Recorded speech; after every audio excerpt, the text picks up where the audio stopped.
नमस्कार, जय महाराष्ट्र या कार्यक्रमात तुम्हा सगळ्यांचं मनापासून स्वागत। मी प्रशांत सागवेकर। आज आपण या कार्यक्रमामध्ये जिजाऊ एक प्रेरणादायी प्रवास या विषयावरती चर्चा करणार आहोत आणि या विषयावर आपल्यासोबत बोलण्यासाठी किंवा आमचं आज जे मार्गदर्शन आहे ते मार्गदर्शन आपल्याला करण्यासाठी आज आपल्यासोबत आहेत ज्येष्ठ समाजसेवक निलेश सांबरे सर। आपण सरांचं स्वागत करूया। सर नमस्कार। नमस्कार। कार्यक्रमात मनापासून स्वागत। कार्यक्रमाला सुरुवात करायची आहे, मात्र त्याआधी आपण सरांची थोडक्यात ओळख करून घेऊया।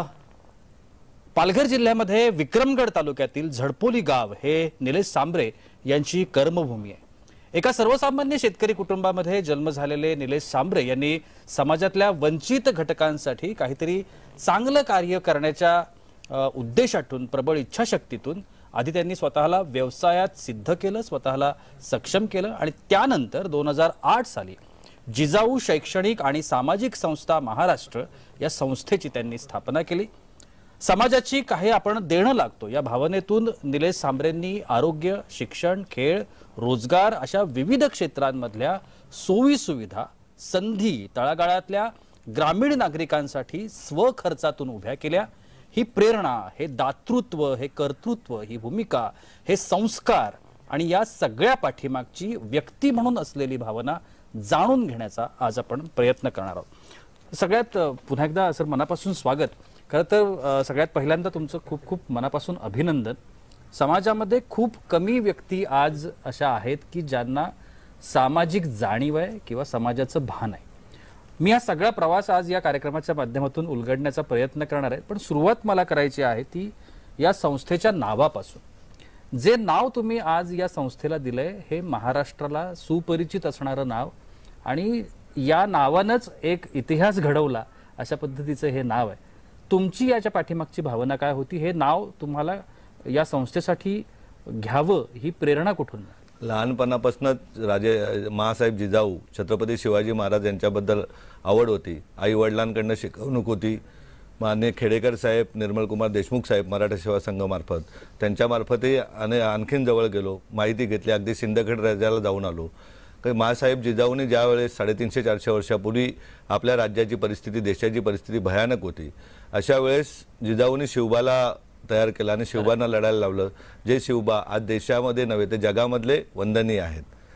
मग व्यक्तिपुरती मर्यादित ठेवण्यापेक्षा जे राजमाता जिजाऊ आहेत त्यांच्या नावाने संस्थेचं काम सुरू केलं। खूप वेगवेगळ्या स्तरावरती तुम्ही काम करताय, पण आत्ता जर आपण लोकांना सांगायचं म्हटलं आपल्या प्रेक्षकांना, तर आत्ता जिजाऊ संस्था ही कुठल्या कुठल्या मुद्द्यांवरती काम करते? जिजाऊ संस्था ही गेल्या 15 वर्षापासून कोकणच्या पालघरपासून सिंधुदुर्गापर्यंत 5 जिल्ह्यामध्ये शिक्षण आणि आरोग्यावर काम करते। म्हणजे नुसतं बोलून नाही तर गेल्या 15 वर्षामध्ये 45 वाचनालय आहेत। पूर्ण सावंतवाडीपासून मोखाडा तलासरीपर्यंत प्रत्येक तालुक्यामध्ये, प्रत्येक जिल्ह्यामध्ये वाचनालय आहेत, अभ्यासिका आहेत। त्याचबरोबर महाराष्ट्रातील स्पर्धा परीक्षाचे विद्यार्थी, गरिबांची मुलं या आपल्या झडपोली येथील अकॅडमीमध्ये राहणे आणि क्लासेसची व्यवस्था आहे। आता नुकताच मागच्या महिन्यात ठाणे येथेही आपण 200 विद्यार्थ्यांची ठाणे शहरामध्ये राहण्याची आणि क्लासेसची व्यवस्था केलेली आहे।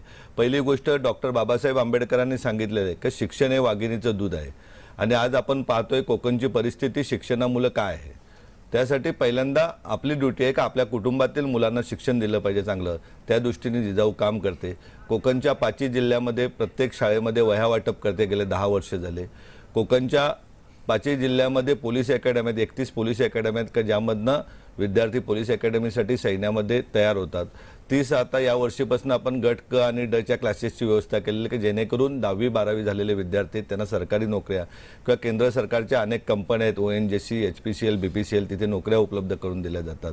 ITIची व्यवस्था केलेली आहे। महिलांसाठी आपण बघितलं तर शिवण क्लासची व्यवस्था केलेली, गावोगावी मेहंदी क्लासेसची व्यवस्था केलेली, जेवण बनवण्यापासून योगापर्यंत ठाणे शहरापासून विविध भागामध्ये क्लासेसची व्यवस्था केलेली।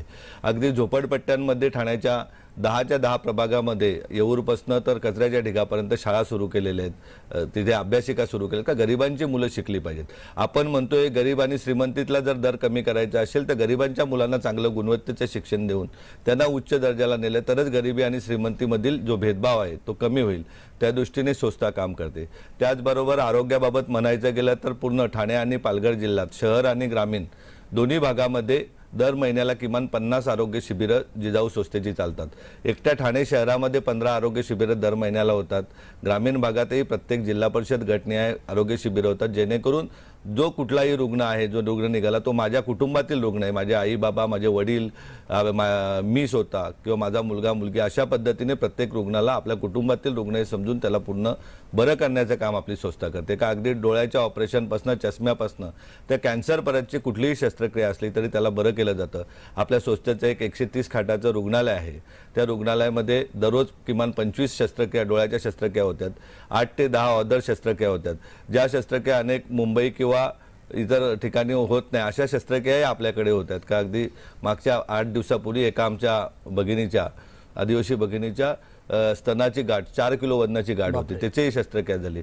एक 56 वर्षाच्या काकू होत्या का ज्यांच्यामध्ये पोटामध्ये 6 किलो वजनाची गाठ होती. त्या सर्व हॉस्पिटल फिरून आपल्याकडे आल्या होत्या. त्यांचा हार्ट रेट फक्त 35% होता, तरीसुद्धा परमेश्वराच्या कृपेने, जनता जनार्दन त्यांची शस्त्रक्रिया यशस्वी झाली होती. त्याचबरोबर आपल्याच कॅम्पसमध्ये एक ब्लाइंड स्कूल आहे, तिथे अंध मुलांना शिकवलं जातं. इयत्ता 9वीपासून JEE नीटच्या क्लासेसची आपण व्यवस्था केलेली आहे. महिला सक्षमीकरणासाठी महिलांना गावोगावी ट्रेनिंग दिली जाते. शॅम्पू बनवणे, साबण बनवणे, अगरबत्ती बनवणे, ब्रॉन्झ बनवणे, अगदी परप्रांतीय बांधवाप्रमाणे त्यांना हातगाडी दिली जाते. पिठाच्या चक्क्या दिलेल्या आहेत. शिलाई मशीन हजारोच्या संख्येने दिलेल्या आहेत. आज आपण पाहतोय कोविडनंतर प्रचंड बेकारी वाढलेली आहे. अशा वेळेस दादाच्या बरोबर ताईंनी 2 पैसे कमावले पाहिजेत, त्यांना चांगले स्वातंत्र्याने मिळालं पाहिजे, त्या उद्देशाने संस्था काम करते. निदान कमीत कमी दरवर्षी 8वी ते 12वीच्या विद्यार्थ्यांचे ठाणे पालघर जिल्ह्यामध्ये 500 शाळांमध्ये करिअर गायडन्सचे कार्यक्रम आपले जिजाऊ करते. का विद्यार्थ्यांनी स्वप्न बघितली पाहिजेत, त्यांना पूर्ण करण्यासाठी जिजाऊ त्यांच्याबरोबर, त्यांच्या कुटुंबाबरोबर असेल, परंतु त्यांनी स्वप्न तर बघितली पाहिजेत कोकणच्या मुलांनी. अशा दृष्टीने जिजाऊ काम करते. तुम्ही आता शिक्षणाचा उल्लेख केला, बऱ्याच तुमच्या बोलण्यामध्ये तो शैक्षणिक उल्लेख आला. ज्या भागामध्ये तुम्ही आता काम करताय, झडपोलीसारखं हे गाव आहे विक्रमगडमधलं, आणि अतिशय दुर्गम अशा पद्धतीचं हे गाव आहे. ज्या वेळेला तुम्ही हे काम सगळं सुरू केलं, मुळात त्या ठिकाणी CBSE सारख्या एका बोर्डाची शाळा सुरू करावी आणि त्यातून विद्यार्थ्यांनी शिक्षण घ्यावं, या पाठीमागचा नेमका हेतू काय होता? स्पर्धा परीक्षा. आम्ही निर्मल कुमार देशमुख साहेब नावाचे IAS अधिकारी बघितले होते मराठा सेवा संघामार्फत. काही एक IAS अधिकारी म्हणजे किती मोठी तापावर असते. आणि आपल्याला जर UPSCच्या एक्झामला जायचं आहे तर त्यासाठी MCRTची बुक असतात आणि ती बुक CBSE मध्ये आहेत. आणि मुलांनी, माणसांनी स्वप्नही मोठीच पाहिली पाहिजेत, हा माझा मुळात दृष्टिकोन आहे. आणि गरिबांच्या मुलांनाही जसं ठाण्याच्या सिंगानिया स्कूलला प्रवेश घेतला जातो, शिक्षण दिलं जातं, तर त्यापेक्षा चांगल्या क्वालिटीचं शिक्षण आपण ग्रामीण भागात दिलं पाहिजे, जेणेकरून शिक्षणाच्या नावाने जे आता आपले मंडळी, तरुण मंडळी, हे काम धंदा असो, नोकरी असो, शहराकडे जातो आणि आई वडील एकटे राहतात घरी. त्याला कुठेतरी आपण अंतर दिलं पाहिजे. आणि ग्रामीण भागामधला निसर्ग इतका चांगला आहे का आज आपण येऊन बघा, कधीतरी जिजाऊला भेट द्या.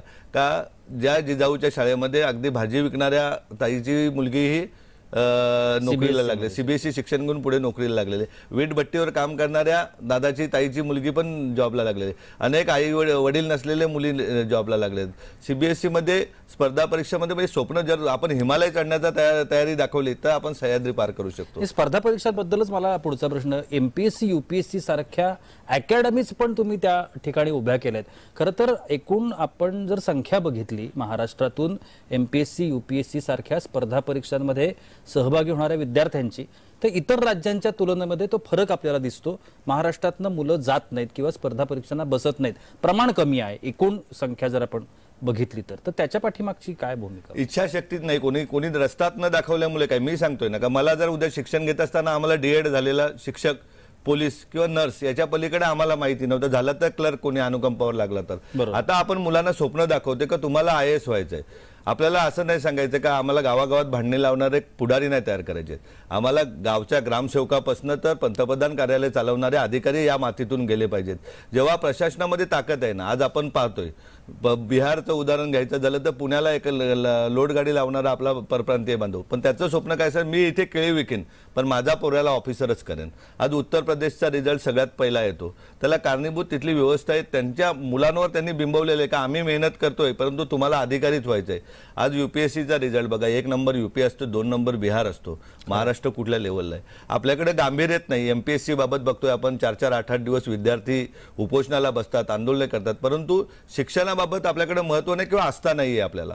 तर आपली जिजाऊ शिक्षणाबाबत आस्था देते. जिजाऊचं स्वप्न आहे मागच्या प्रशासनाला बोलण्यापेक्षा आपलं प्रशासन तयार करूया. क्या बात. आज हजारोच्या संख्येने विद्यार्थी आपले नोकरी लागलेत. अगदी उदाहरण घ्यायचं झालं तर आई वडील नसलेला मुलगा, स्वप्नील माने नावाचा मुलगा जिजाऊला भेटतो, जो इंजिनियर झालेला होता, तो UPSC होऊन आज IPS ऑफिसर म्हणून पश्चिम बंगालला नोकरीला आहे. सांगलीच्या नूतन पाटील नावाची मुलगी कोविड काळामध्ये आपल्याकडे येते, डेप्युटी कलेक्टर म्हणून लागते.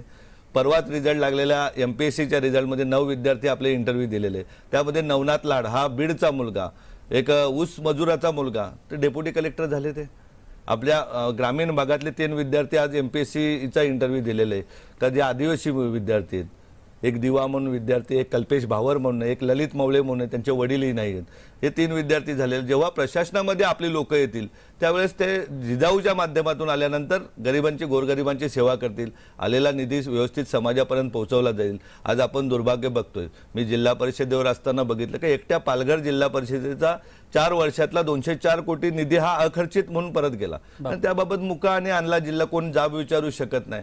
तर ज्या वेळेस प्रशासनामध्ये आपले लोक राहतील तर त्यावेळेस आरोग्याचा प्रश्न राहू दे, शिक्षकाचा प्रश्न राहू दे, ग्रामपंचायतला आलेला निधी राहू दे, पंचायत समितीला आलेला निधी हा व्यवस्थित समाजापर्यंत पोहोचवला जाईल. मला थोडासा वेगळा प्रश्न आता तुमच्या या मुद्द्यावरती जो सुचला पटकन, की तुम्ही हे सगळं करताय, पण हे करत असताना तुम्ही कितीही सोयी सुविधा जरी उभ्या केल्या तरी समोरून मिळणारा प्रतिसाद हा खूप महत्त्वाचा असतो. तुम्ही जेव्हा लोकांपर्यंत जाता या सोयी सुविधा घेऊन, शैक्षणिक पर्टिक्युलरली, कारण ती जनजागृती खूप महत्त्वाची आहे, तर ती कशी करता, किंवा त्याला लोकांचा असलेला जो प्रतिसाद आहे, पालकांचा असलेला प्रतिसाद आहे, कारण या ग्रामीण भागामध्ये राहणारा पालक वर्ग हा मुळात स्वतः अशिक्षित आहे, गरीब आहे, तर त्यांची जी मानसिकता आहे ती बदलण्यासाठी काही वेगळं करावं लागलं का? अगदी निस्वार्थपणे काम केलं, निस्वार्थपणे जर ठरवलं तर त्या गोष्टी सक्सेस होतात. आज त्या धडपोलीच्याच आपल्या शाळेमध्ये माझी मुलगी शिकली, माझ्या बहिणीची 2 पोरं शिकली. ज्यावेळेस आमची घरची पोरं शिकल्यानंतर गोरगरीब किंवा कार्यकर्त्यांची मुलंही तिथे शिकतातच ना. नक्की. अगदी आई वडील नसलेली मुलंही आपल्या शाळेमध्ये आहेत, तीही चांगल्या प्रकारे शिक्षण घेतात. वडील नसलेले 70% मुलं मुली आहेत. आज सांगायला गेलं तर झडपोलीच्या CBSE स्कूलला इयत्ता 9वी पासून JEE NEET सुरू केल्यानंतर का गरिबांची मुलं डॉक्टर झाले पाहिजेत, IITलाही झाले पाहिजेत. अगदी बारामतीतल्या मुली आपल्याकडे आहेत, सिंधुदुर्गातल्या मुली आपल्याकडे, रायगड, रत्नागिरी, चंद्रपूर, नागपूरची पोरंही आपल्याकडे स्पर्धा परीक्षेसाठी आहेत.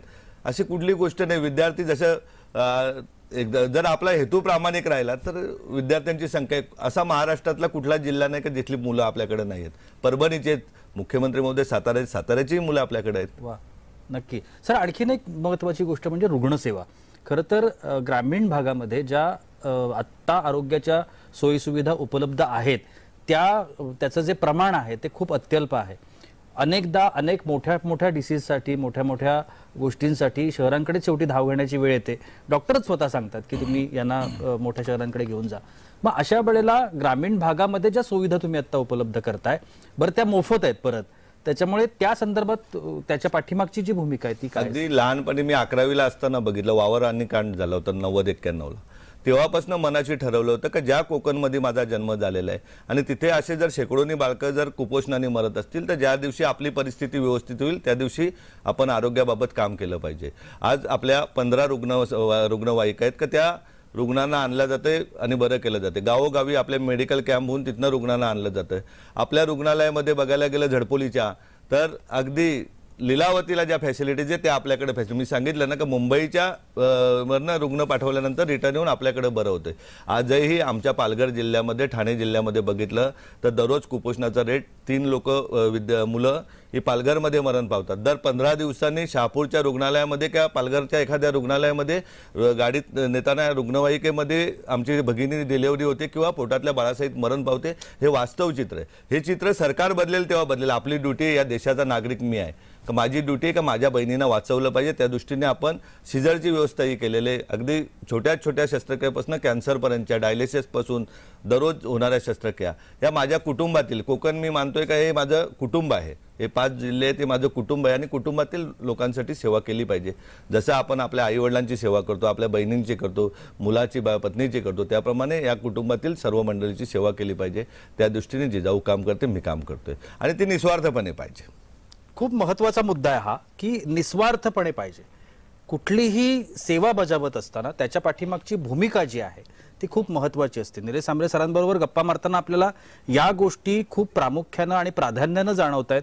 ती त्याच्या पाठीमागची भूमिका, मग त्यांचं शिक्षणामधलं कार्य असेल, त्यांचं रुग्णसेवेमधलं कार्य असेल, विद्यार्थ्यांच्या संदर्भातलं कार्य असेल, रोजगाराच्या संदर्भातलं कार्य असेल, आणि हे सगळं कार्य जाणून घेत असताना आपल्याला भूमिका अधोरेखित करत जातात. खरं तर कार्यक्रमात वेळ होते एका छोट्याशा विश्रांतीची. अजूनही खूप सारी माहिती आहे जी सरांकडून आपल्याला जाणून घ्यायची आहे, पण कुठे जाऊ नका, पाहत रहा जय महाराष्ट्र कॉलिंग.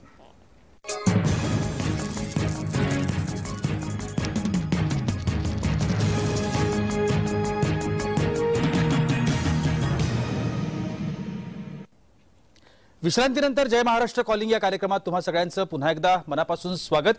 ज्येष्ठ समाजसेवक निलेश सांबरे सर आपल्या सोबत आहेत आणि आपण त्यांच्या सामाजिक कार्याचा एक गोषवारा घेण्याचा प्रयत्न करतोय. सर, आणखीन एक महत्त्वाची गोष्ट मला आता जी आठवली ती म्हणजे तुमची एक कॉन्सेप्ट होती कचऱ्यावरची शाळा. आता ज्या वेळेला अशा गोष्टी किंवा एक वेगळी थीम घेऊन किंवा एक वेगळा विचार घेऊन आपण जेव्हा समाजामध्ये जातो त्यावेळेला मुळात त्या गोष्टी आपल्याला कुठेतरी बोचत असतात म्हणा, किंवा आपल्या कुठेतरी ते बॅक ऑफ माइंडमध्ये असतं की आपल्याला यावरती काम करायचंय. कचऱ्यावरची शाळा ही संकल्पना मनात आली कशी? अगदी ग्रामीण भागात काम करत असताना सहज एक जाता जाता मुलुंड चेक नाक्यावरती तो कचऱ्याचा ढीग नेहमीच दिसत असायचा. टोल नाका मुंबईत येत असताना त्यावेळेस कधीतरी वाटलं का या ढिगावर जाऊन राहिलं पाहिजे, इथे माणसं राहतात काय. एक दिवशी मी आणि केदार चव्हाण आम्ही गेलो तिथे बघायला. तिथे बघितल्यानंतर त्या मुलांची परिस्थिती बघितली. ती मुलं लहान लहान मुलं अगदी 10-10, 12-12 वर्षाची मुलं त्या कचऱ्यामध्ये वस्तू शोधण्याच्या मागे असायचे. कचरा म्हणजे काय काय मिळतं. तर त्यावेळेस आम्ही ठरवलं का इथे आपण या मुलांना शिक्षण दिलं पाहिजे. आणि शिक्षण देताना अगोदरची परिस्थिती अशी होती की तिथले लोक त्रास द्यायचे, दारू पिऊन येऊन शिक्षकांना वगैरे त्रास द्यायचे. परंतु कालांतराने त्यांना कळलं काय मुलंही शिकली पाहिजेत आणि त्याच्यातनं एवढा चांगला रिझल्ट आला का आज 5वीपासनं 12वीपर्यंतच्या विद्यार्थ्यांना तिथे शिक्षण दिले जाते. क्लासेसची व्यवस्था केली जाते. अगदी त्यातील 3 विद्यार्थिनी म्हणजे एक विद्यार्थी आणि 2 विद्यार्थिनी हॉटेल मॅनेजमेंटच्या क्लासेसला पाठवली. त्यातली तर एक मुलगी आई वडील नसलेली मुलगी होती. तिन्ही मुलं व्यवस्थित शिक्षण घेऊन आज एक ती मुलगी आहे ती रत्नागिरीच्या एका 5 स्टार हॉटेलमध्ये नोकरीला लागली. ती दुसरी 2 बहीण भाऊ होते ते पण नोकरीला लागले. आणि गरिबांनाही शिक्षणाचा अधिकार आहे.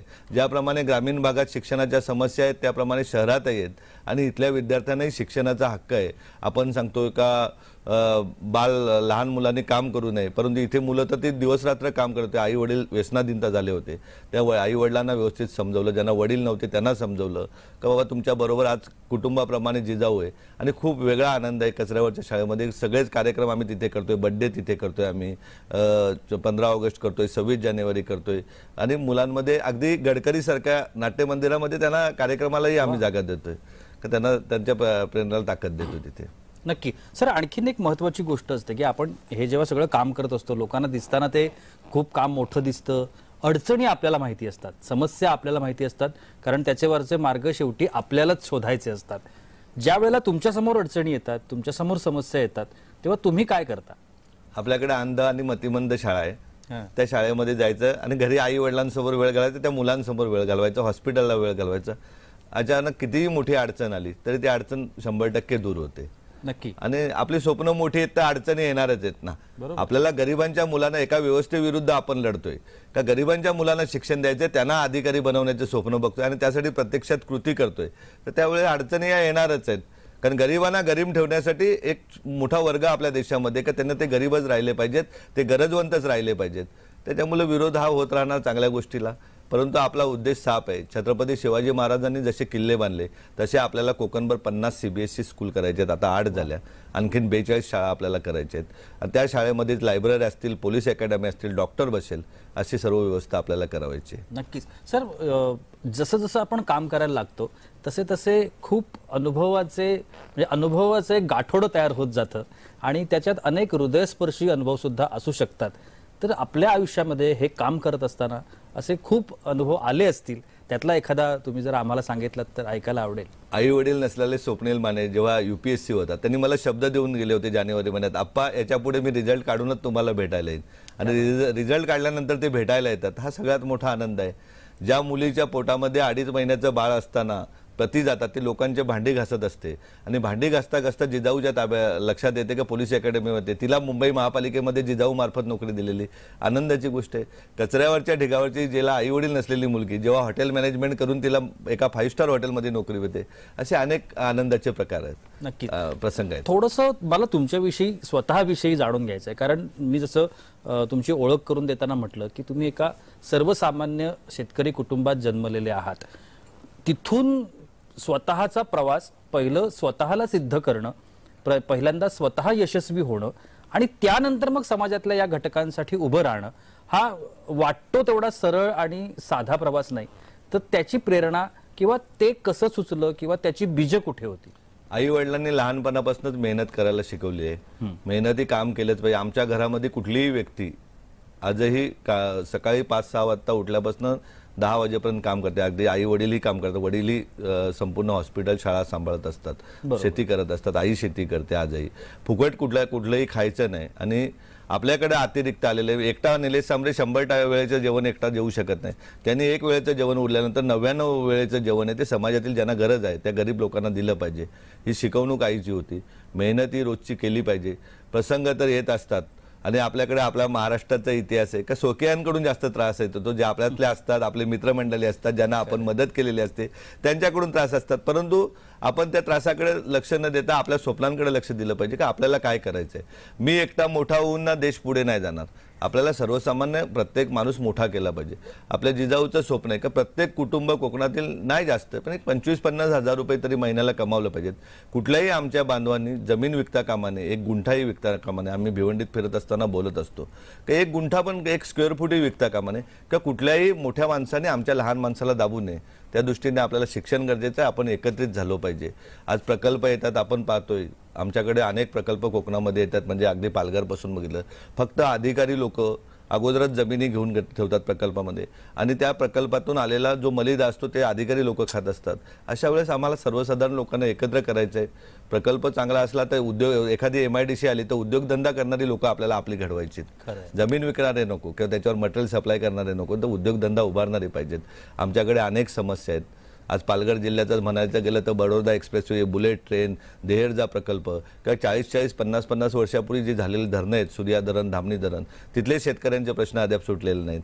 तर हे सगळे सुटण्यासाठी प्रशासनामध्ये आपल्याला आपली लोकं घालवायची आहेत. मुरबाड कल्याण रेल्वे, ती रेल्वे गेले 40 वर्ष आम्ही ऐकतो, परंतु आता सांगतोय जिजाऊ मार्फत एक असा अधिकारी घडू का तो रेल्वेच्या केंद्र सचिव असतील आणि ते नक्कीच रेल्वे देतील. मेट्रो वाड्यापर्यंत आली पाहिजे, शहापूरपर्यंत आली पाहिजे. या सगळ्या गोष्टी आणण्यासाठी प्रशासनामध्ये आपल्याला आपली मुलं घडवायची आहेत. न्यायव्यवस्थेमध्येही आपली मुलं जाण्यासाठी इयत्ता 9वी पासून आम्ही फाउंडेशन क्लासेस सुरू केलेले आहेत. स्पर्धा परीक्षाचे इयत्ता 9वी पासून फाउंडेशन क्लासेस सुरू केले. देशामध्ये UPSCच्या रिझल्टमध्ये येणाऱ्या पहिल्या 10 पैकी 5 विद्यार्थी हे जिजाऊचे असतील अशा प्रकारची तयारी सुरू आहे. सर, तुम्ही हे जे सगळं बोलताय ना, ही नुसती समाजसेवा नाहीये, हे सामाजिक परिवर्तन आहे. आणि हे सामाजिक परिवर्तन समाजानं स्वीकारण्याची खूप अत्यंत गरज आहे. विक्रमगड, झडपोली किंवा पालघर हा जो सगळा भाग, ज्या भागामध्ये हे कार्य तुम्ही सातत्यानं करताय, त्या भागाचं परिवर्तन करणारं ह्या गोष्टी आहेत आणि कदाचित ते झालं पण असेल आत्तापर्यंत. तर नेमकं अजून समाजानं किंवा समाजाचं पार्टिसिपेशन जे आहे, आपण जे म्हणतो की नुसतं तुम्ही एकट्याने धावून, तुम्हीच म्हटलं मागाशी की एकट्याने धावून होणार नाही, सगळे आले पाहिजेत. समाजानं काय करावं किंवा समाजाचा प्रतिसाद कसा असायला हवा आणि त्या दृष्टिकोनातून तुमची काय भूमिका आहे? चांगल्या कामामध्ये खूप ताकद आहे. आता मी एक भिवंडीमध्ये कार्यक्रम घेतला, काल पालघरमध्ये घेतला. लाखो लोक समाजाचे आपल्यावर प्रेम करायला लागलेले आहेत. त्यामुळे समाज हा एकत्र होतोय. आणि माझी सर्वांना विनंती असते का समाजाला कोणी फसवू नये. मग तो राजकारणी राहू दे किंवा प्रशासनातील अधिकारी राहू दे.